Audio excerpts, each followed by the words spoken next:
All right, guys. So let's get into this. I'm only seeing 8 students come in, so 3 more will come in just now.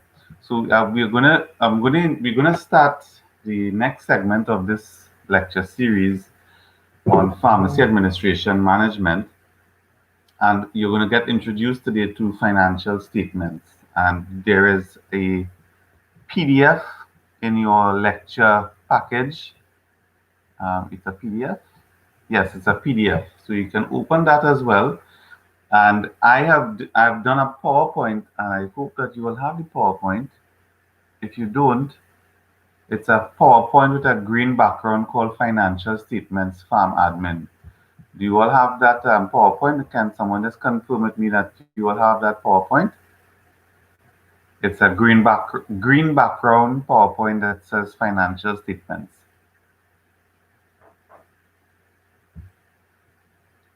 Just confirm with me. So if it's not, if you guys don't have it, I can email it to you all now.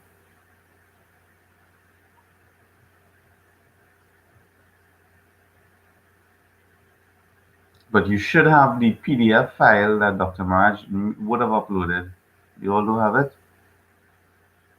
Let me see if I get it here.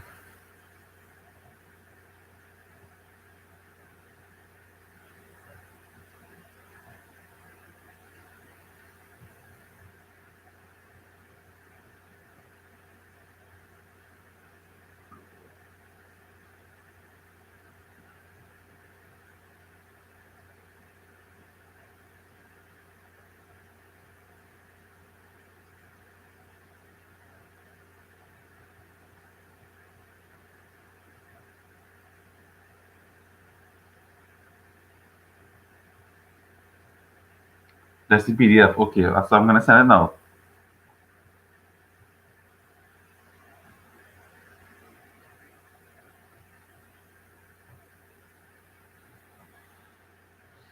Just give me a minute. It's coming up. Slow internet connection. All right, here we go.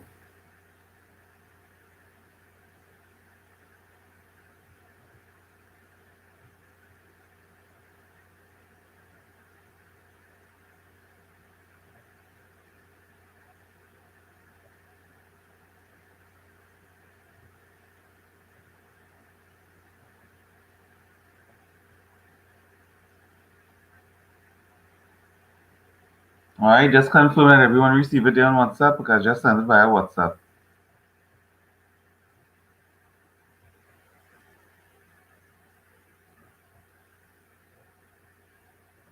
All right. Oh, Kavita P, you're here asking for all more than you're not answering. All right, so I'm seeing most of the persons receive it, right?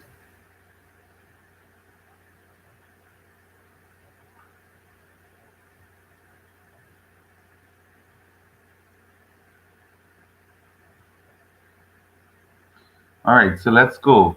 Um, Financial statements. So for some of you, this would be real foreign territory that you would have really no background in. I know when I was first introduced to this many years ago, I didn't have any background in finances or accounts. So just be open-minded. Take it. Yes, we're going to go through it as slow as we can. You have the benefit of the PDF file, which is a more detailed version of the PowerPoint presentation. I did the PowerPoint so that I can summarize and teach a little better. All right. So financial statements. And anybody know have any idea upfront what financial statements are like and what they're used for? Anybody want to just share with the class?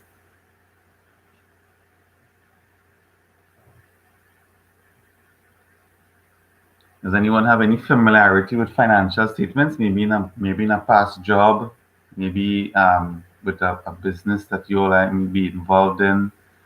Maybe you've seen it in the newspapers. Anybody knows anything about financial statements?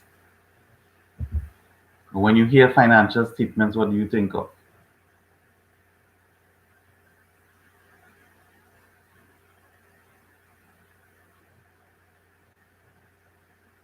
Kavita, record of spending. Yes, yes, definitely. Record of spending is one component of a financial statement.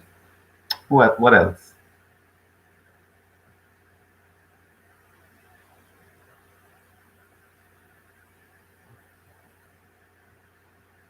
I was not going to call Jahil name.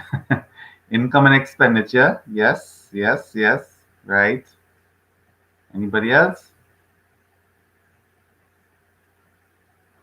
Kavita P. Yes, very good. Credit ratings. Credit ratings. Yes, yes. Your financial statement will certainly influence your credit rating and your ability to get financing from the banks. All right. So good so far. Kavita P. Where were you the last 2 hours? You now jump into the dance with class.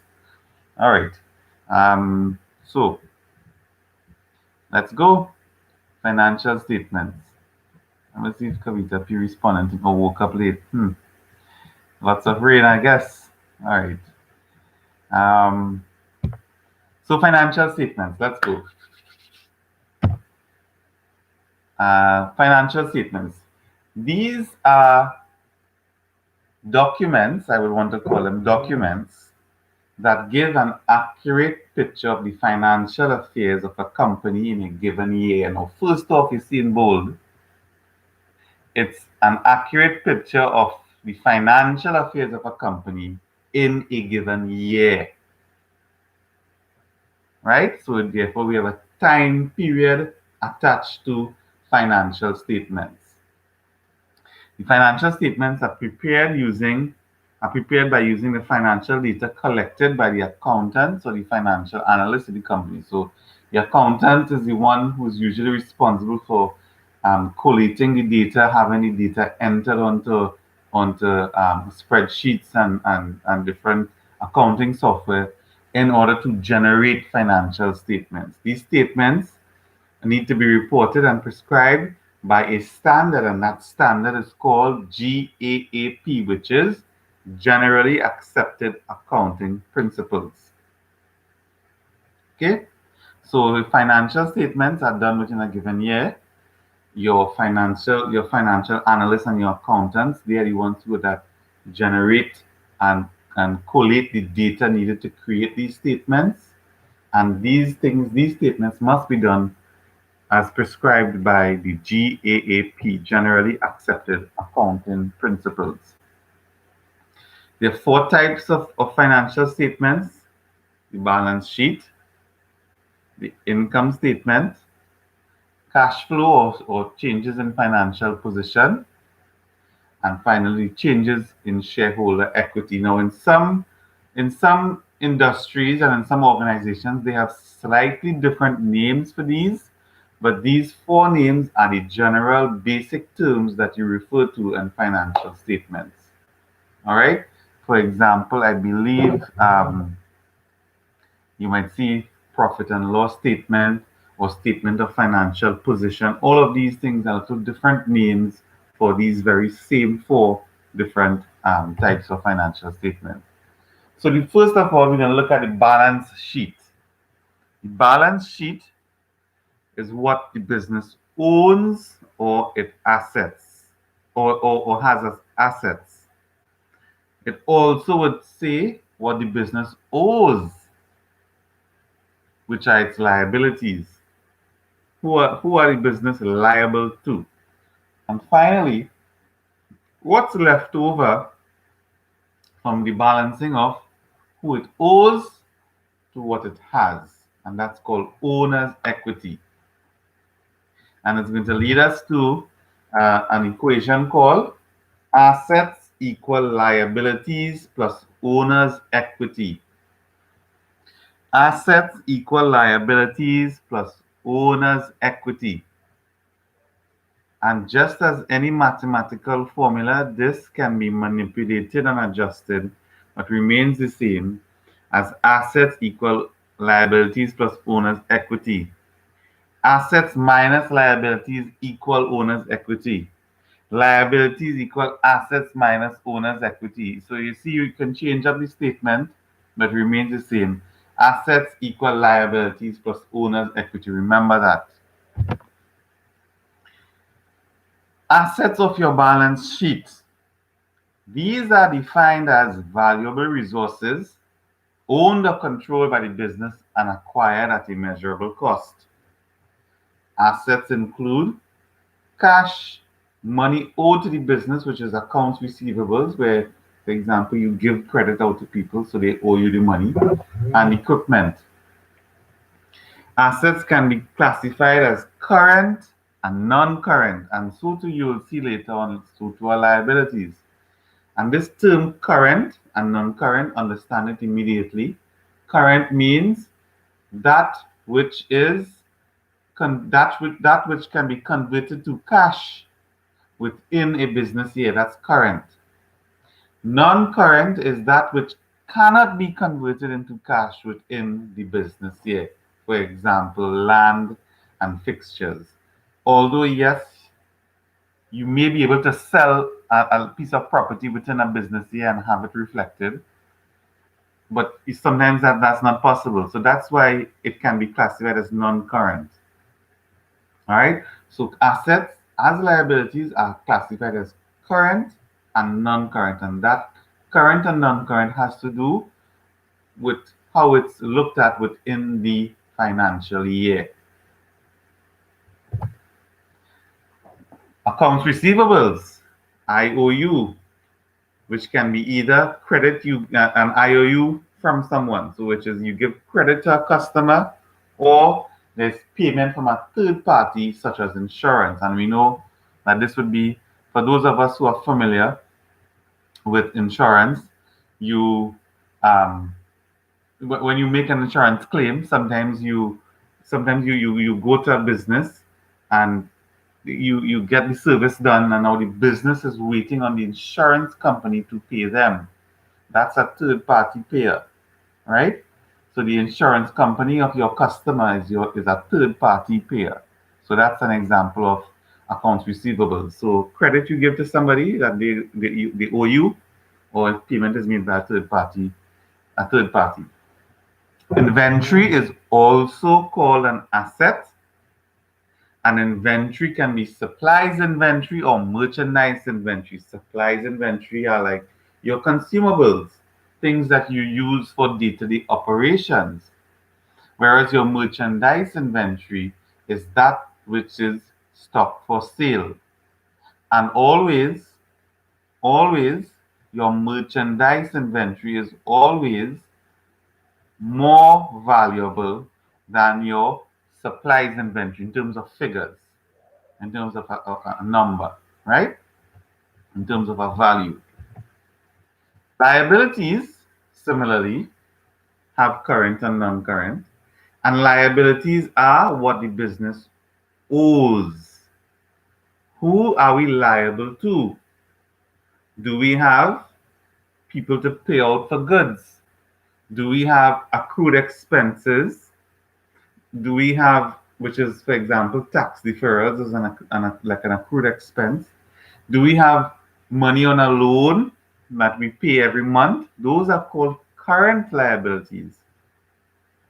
Our non-current liabilities are things such as long-term debt. So let's just say, for example, we have a 10-year loan from the bank, and that this is this we did this in let me just try to remember, this is community. Yeah, this is community, but it's still relevant. You get a loan from the bank. The bank is saying you have 10 years in which to pay off that loan. Your current liabilities will be all of the 12 months of payment within your that business year. That's your current liabilities. Your non-current liabilities on this loan will be the amount still to pay over the next 6, 7, 8 years. So understand the difference. Same loan, current part of the loan is the amount you paid during the year, your financial year. Same loan, non-current would be the 7, 8 years still to pay. All right. So that's current and non-current liabilities, what the business owes. And then we have the balance sheet. Then we have owner's equity, which is a subtraction of your liabilities from your assets. And the owner's equity is also called your net worth. Owner's equity can be invested capital, it can be retained earnings, profit or losses left in the account. All right. So owner's equity is invested capital, all of the shareholders and all of the persons bringing money, or it can be how much money that is remaining in the account after the financial year, whether it be profit or loss. All right.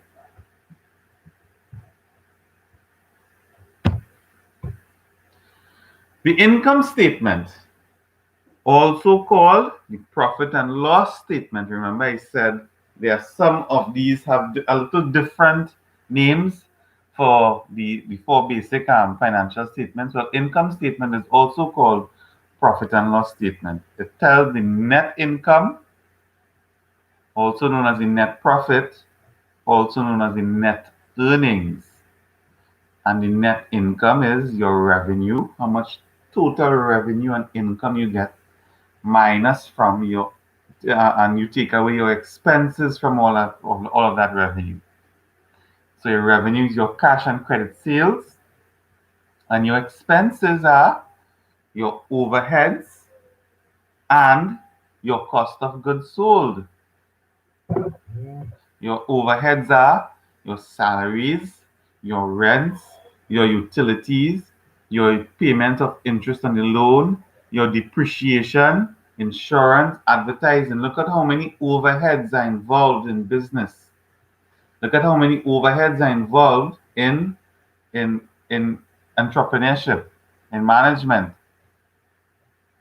So even if you are not operating a business enterprise, and you are in an organization that might be publicly run, you still have overheads that you have to look at to cover.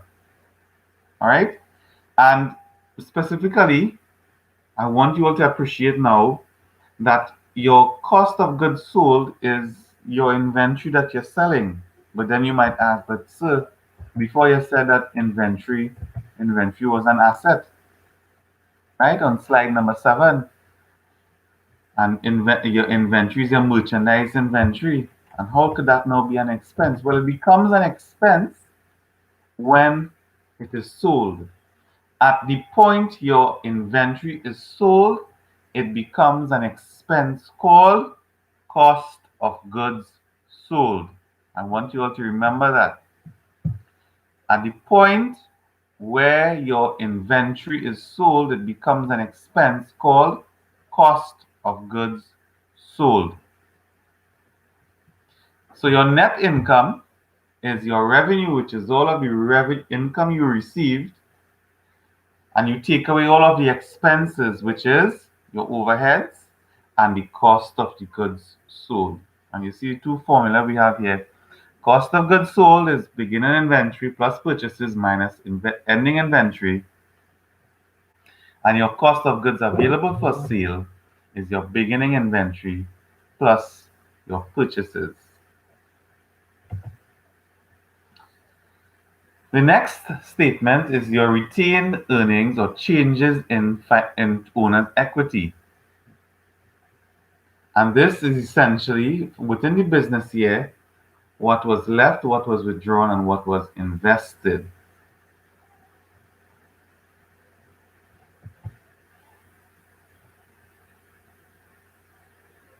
Your fourth statement is your changes in financial position or your cash flow statement.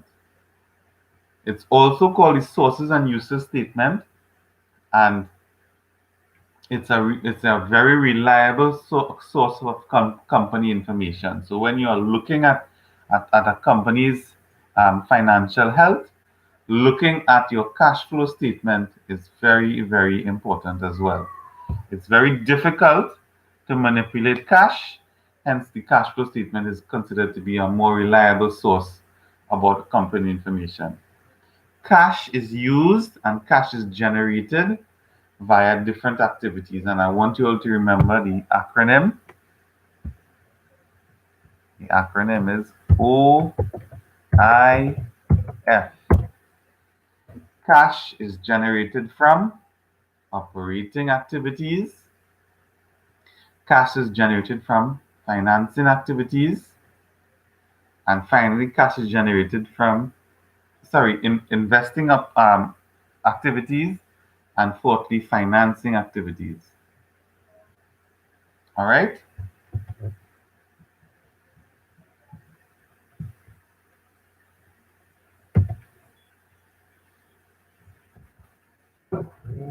Operating activities are like your regular day-to-day operations. Investing activities would be such as your investments, your stocks, your investments in other businesses, and your financing activities would be um, money generation, cash generation from loans and from owners injected capital as well. So accounting methods. There are two accounting methods that are generally used, which is the cash accounting and accrual accounting. In cash accounting, revenue is recorded during which the cash is physically received, and expenses are recorded when the cash is physically paid out, which may not be the same period. This isn't a commonly used practice in pharmacies. Pharmacies generally use accrual accounting, where revenue is recorded when the goods or services are rendered, when they are done, when they are given, and both cash and credit sales are recorded as revenue, and expenses are recorded either in the same period that the sales were made or in the period where the expense was actually paid out. So accrual accounting gives a more accurate measure of net income.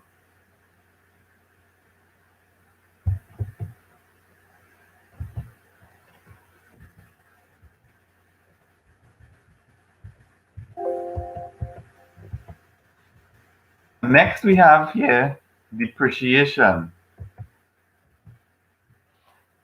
What do you guys understand by the term depreciation?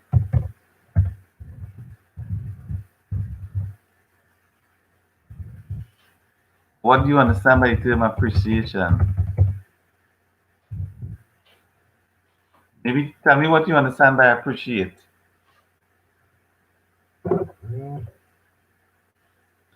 Okay, so depreciation is reduction in value, right? Yes, Kavita R, correct? Lose. Hey, Teresa, you're with us. You're with us. You also wake up late. Not Siri. I said, my phone answering me here. I said Teresa, that Siri answering. Um, so yes, losing value, decreasing value, loss of value due to time. Good, good. So you all have it, man. Good, good, great. Um, so that's what depreciation is about. Depreciation is the natural wear and tear, and how is it recorded in your financial statements?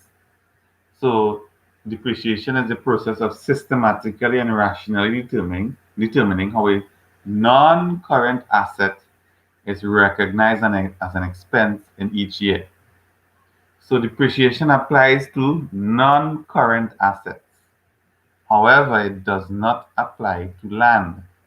Why doesn't it apply to land? Why does land not depreciate?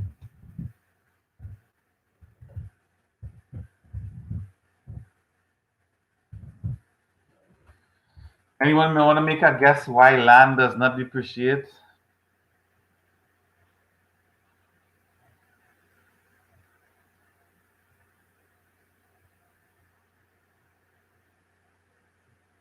We in Trinidad and Tobago, where somehow our price, land value is dependent on location. Yes, Vikash? Yes. But the question we're asking is, why does land not apply to depreciation? Why does land not depreciate? Land is assumed to always be useful. Yes. All right. Yes. Land is always assumed to be useful. Kavita, R changing in the surrounding can increase the value. Yes, yes, yes. I'm not Kavita R and Bikash, I'm not disputing any of those. Land will always be useful. Yes, you and Kavita P is saying the same thing. Land does not get old. Maybe Teresa will win this one. Ali Karel, who's Ali? Who's Ali? Oh, Olia Karel Google. Now we're trying to say Jahil. Jahil trying to say Olia, right? Anyway, Teresa would probably get this one because land does it can't be right. That's it. That's more like it be cash. It can't get damaged or it can't be devalued over time. So land is something that can be repurposed. So land can be utilized over and over and not get old as Teresa said. Um, and yes, Kavita are by sometimes having the surroundings changes can increase the value of the land.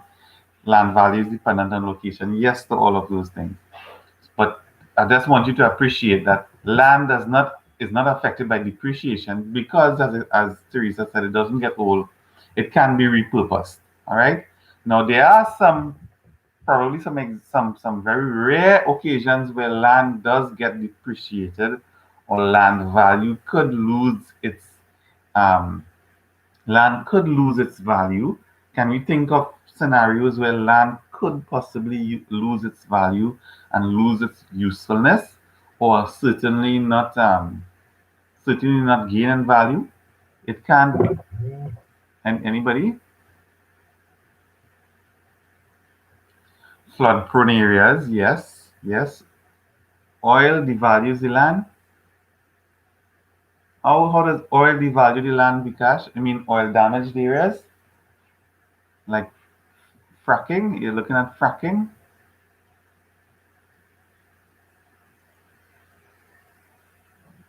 Is it fracking that you're talking about? An increase in crime in the area. An increase in crime in the area, yes, can alter the value of the land, but I'm talking about depreciation, which is, um, you know, depreciation, which is something that can affect the books, right?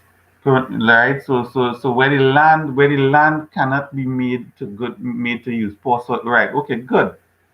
Good. So you all kind of have it. And I was also thinking in where Chelsea. Good morning. Right. You're in the dance. Um, so where you have the land is now damaged to an extent, where you let's just say for example, and we've had this in World War I and World War II. Sorry, nuclear. We've had nuclear attacks on toxic. Right. So Leandra is on point. Where the land is now damaged. It's not fertile grounds. It's not arable lands for growing agricultural produce, and it's not useful lands for construction. It may have been damaged because of a nuclear event. It may be damaged because of some disease or some sort of event that caused it not to be useful. So those are very rare circumstances where land can actually depreciate. And yes, things like crime as well too can at times um, give land a less value. So for depreciation, we need to know something because depreciation is mathematical formula as well. We need to know the acquisition cost, which is C, and that is the raw value plus any cost needed to make the asset workable. And that is, for example, when we buy a piece of equipment that requires commissioning. Commissioning means you need certain things for it to be put in place, and certain technical requirements need to be done for the equipment to work. So it's not a plug and play, right? You know, everything today is plug and play, but certain large pieces of equipment require commissioning, require electricals to be done, require drainage to be done, require water supply to be done, require air conditioning to be done. So there are many things that are needed for the equipment to function, and the acquisition cost includes all of those additional things that are required for the commissioning of a piece of equipment. So understand that, and that's something that you need to remember because we will ask this from time to time in exams, right? So the C, the acquisition cost, is the raw value plus any cost needed to make the asset workable. Good. Next, we will have the useful life, which is N. Structures have many years. Equipment usually have 5 to 10 years. Usually, equipment can be anything. It can be a blood analyzer. It could be a computer system. It could be garbage disposal. It could be water bottling equipment. So equipment usually have a certain um, useful life. All right. Vehicles are considered equipment as well. So, but you see that structures may have many years. Structures may have many years of life. A concrete structure in particular will have many years in life. Equipment usually have a smaller amount. Then we have residual value or salvage value, and that is what is the amount of money that you are going to get or that you can get from selling this piece of equipment, or what is the value the equipment is worth at the end of its useful life.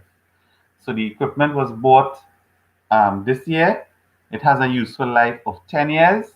At the end of 10 years, how much is the R? How much is the residual value or the salvage value? That's R. And then next we have the depreciation expense, which is calculated as the cost minus the residual value. The depreciation expense is the cost minus the residual value. And the depreciation rate is 1 over the number of useful years of life of the equipment. So these are the 4 basic items that are needed to calculate depreciation. And if in your PDF, you would see it goes on to discuss the 3 types of depreciation. And we have straight line, is each year the depreciation expense is the same value. You bought a piece of equipment for $10,000.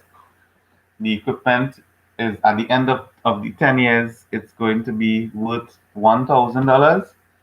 So depreciation expense is 10,000 minus 1,000, which is 9,000. So 9,000 divided into 10 each year, that's how much you put. See how simple that was for straight line? Then we have the accelerated methods. And we have 2 types, the sum of digit years and the double declining method. If you look through the PDF, you would see how they go through very simple examples to calculate both of them. For both of the accelerated methods, the earlier years have higher depreciation than the years later, which would make sense to an extent. So the first one is sum of digit years, which is your depreciation expense multiplied by the number of years, the year number over the sum of all the years of life. And in your you'd see in your PDF. Just 1 minute there, right?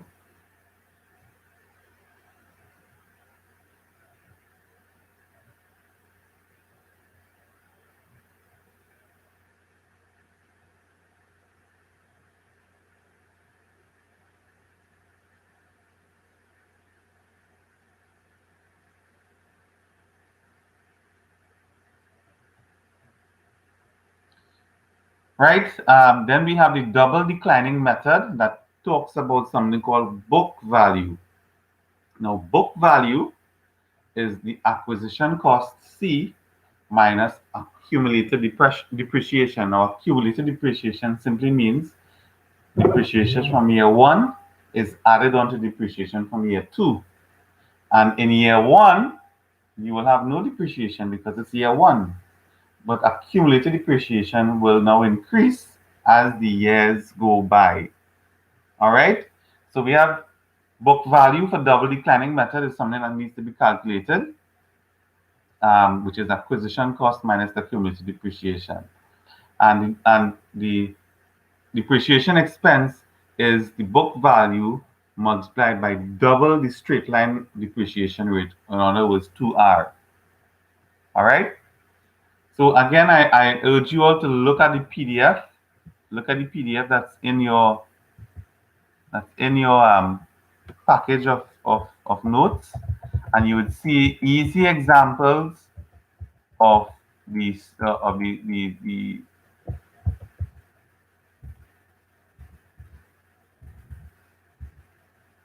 sum of digit years and the double declining method. It's very simple to look at and understand. This is simple basic maths, right?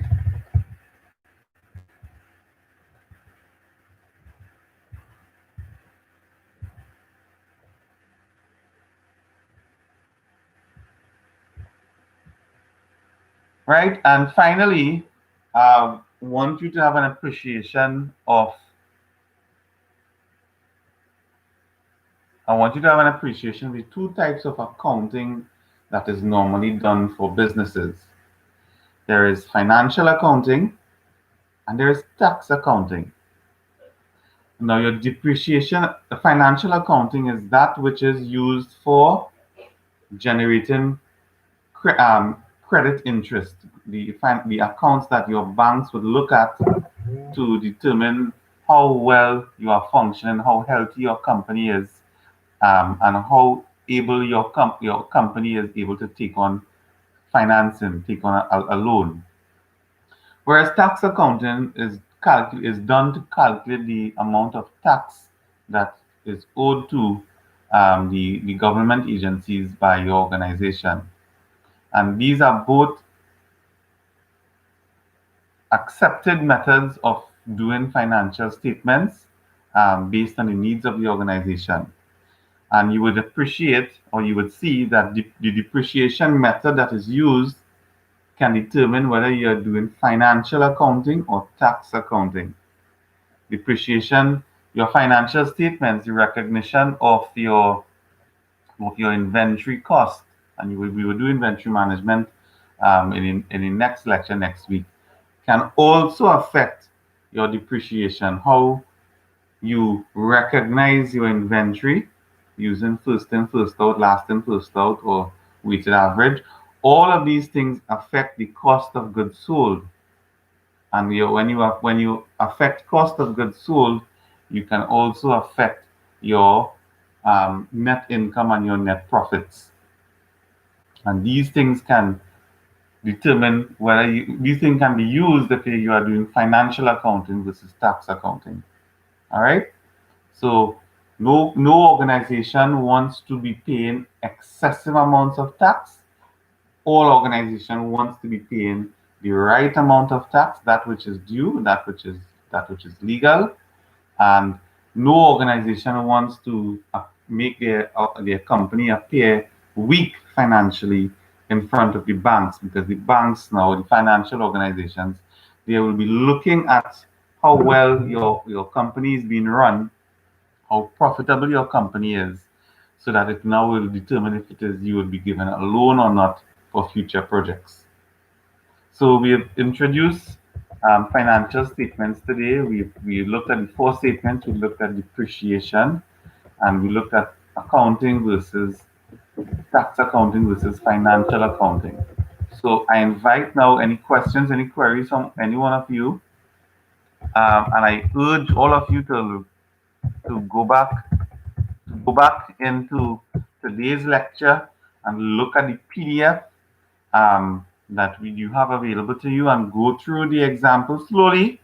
I know this has been new stuff for some of you. Go through it slowly, and we will review again next week as usual. And it's simple stuff. It's simple stuff. It's new stuff, but it's simple stuff. All right. So any questions, any queries from anyone? No questions, no queries. I'll wait for 2 minutes for questions and queries.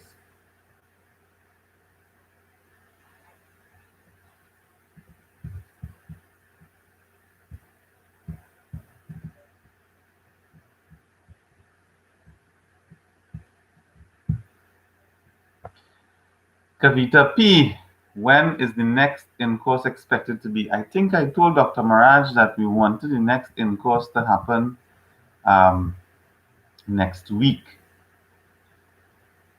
Is either next week or the week of the 26th. I'll have to confirm this, because I saw my learning has an issue this week, and they're saying on the 16th don't do any assignments, etc. So I have to confirm with him when we're going to do it. It may be next week, or it may be the 26th. I you all remember what we discussed initially? I remember talking about this in one of my earlier classes, of some expected dates when our course exams are going to be, and when you all have a literature review as well that will be due. When is teaching supposed to be finished for this semester? I would hope to have teaching all exams and stuff completed by the week of the 7th of December. So we have just about a month to do a lit review and another exam. All right. So any more questions? I'll wait a minute again for any more questions.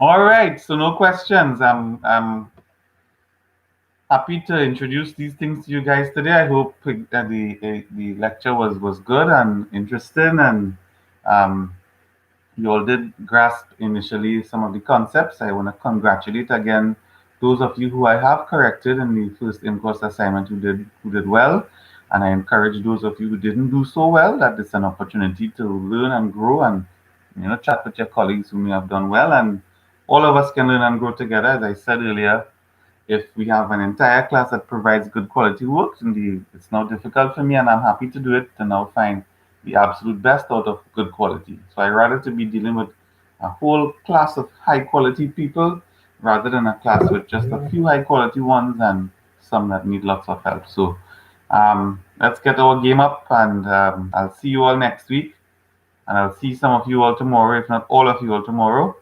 Have a great day. So long. Farewell. Have a good evening.